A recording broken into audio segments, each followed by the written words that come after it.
नमस्कार।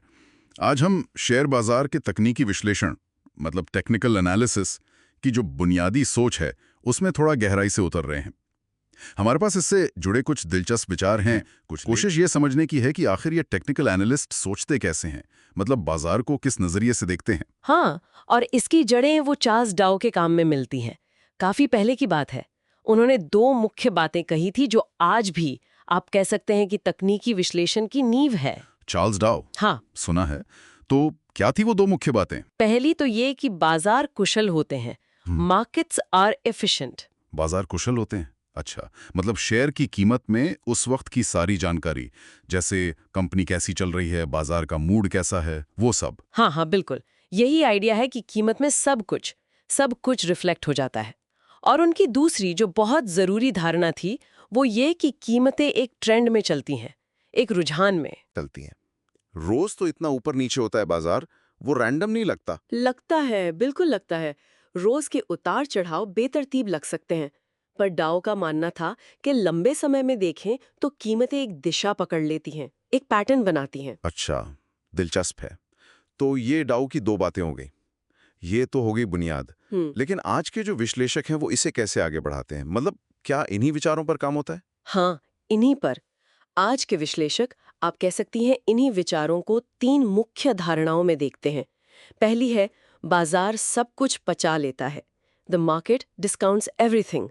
ये डाउ की पहली बात से ही जुड़ा है। सब कुछ पचा लेता है, यानी फंडामेंटल्स, न्यूज, अर्थव्यवस्था, इन सब पर अलग से रिसर्च करने की बजाय सिर्फ कीमत देखो। हाँ, तकनीकी विश्लेषकों का फोकस यही होता है।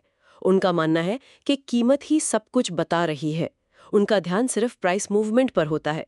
कीमत कैसे चल रही है, वॉल्यूम कितना है। और वो मानते हैं कि ये सब डिमांड और सप्लाई का खेल है। बिल्कुल, मांग और आपूर्ति। उनका मानना है कि बाकी सारी जानकारी, चाहे वो आर्थिक हो, राजनीतिक हो या कंपनी से जुड़ी हो, वो सब कीमत में पहले ही शामिल हो चुकी हैं। ये कुछ एफिशिएंट मार्केट्स हाइपोथेसिस जैसा नहीं लगता? ईएमएच लगता है, पर पूरी तरह वैसा नहीं है। ईएमएच तो कहता है कि कीमत हमेशा सही होती है और आप लगातार बाजार को हरा नहीं सकते। तकनीकी विश्लेषक कीमत को अहम मानते हैं, पर वो पैटर्न ढूंढकर फायदा उठाने की कोशिश करते हैं। तो थोड़ा फर्क है। समझ गया। अच्छा, तो ये पहली धारणा हुई। अब दूसरी वाली, कीमतें ट्रेंड्स में चलती हैं। हाँ, प्राइस मूव्स इन ट्रेंड्स, ये बहुत अहम है। ज्यादातर तकनीकी ट्रेडिंग रणनीतियां इसी पर आधारित होती हैं। मतलब अगर कोई शेयर ऊपर जा रहा है तो ज्यादा चांस है कि वो ऊपर ही जाता रहेगा। हाँ, संभावना यही रहती है। मतलब एक बार ट्रेंड बन गया, चाहे ऊपर का, नीचे का या साइडवेज, तो वो कुछ समय तक जारी रहता है, बजाय इसके कि वो अचानक पलट जाए। हाँ, अचानक पलटने की संभावना कम होती है बनिस्बत ट्रेंड के जारी रहने के। विश्लेषक इसी ट्रेंड को पहचानने और उसके साथ ट्रेड करने की कोशिश करते हैं। ठीक है। और अब तीसरी धारणा, जो मुझे हमेशा से बड़ी फैसिनेटिंग लगती है, इतिहास खुद को दोहराता है। History tends to repeat itself. हाँ, ये वाकई दिलचस्प है। और यहीं पर मार्केट साइकोलॉजी यानी बाजार के मनोविज्ञान की बात आती है। मनोविज्ञान कैसे? देखिए, इसके पीछे सोच ये है कि बाजार को चलाने वाले इंसान हैं और इंसानी भावनाएं जैसे डर, लालच, उम्मीद, ये हजारों सालों में ज्यादा बदली नहीं है। अच्छा, तो क्योंकि इंसान का व्यवहार एक जैसा रहता है। बिल्कुल। और ये व्यवहार बाजार में एक जैसे पैटर्न बनाता है। जब लोग डरते हैं तो वो एक खास तरीके से रिएक्ट करते हैं, जिससे कीमत पर एक खास पैटर्न बनता है।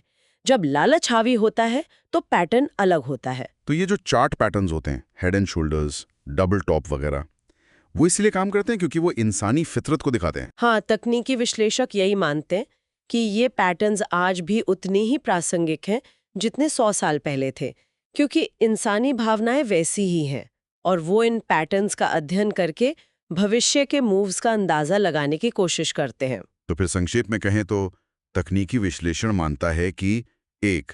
कीमत में सब जानकारी है, 2. कीमतें ट्रेंड में चलती हैं, और 3. इंसानी मनोविज्ञान के कारण इतिहास खुद को दोहराता है। हाँ, बिल्कुल, यही तीन स्तंभ है।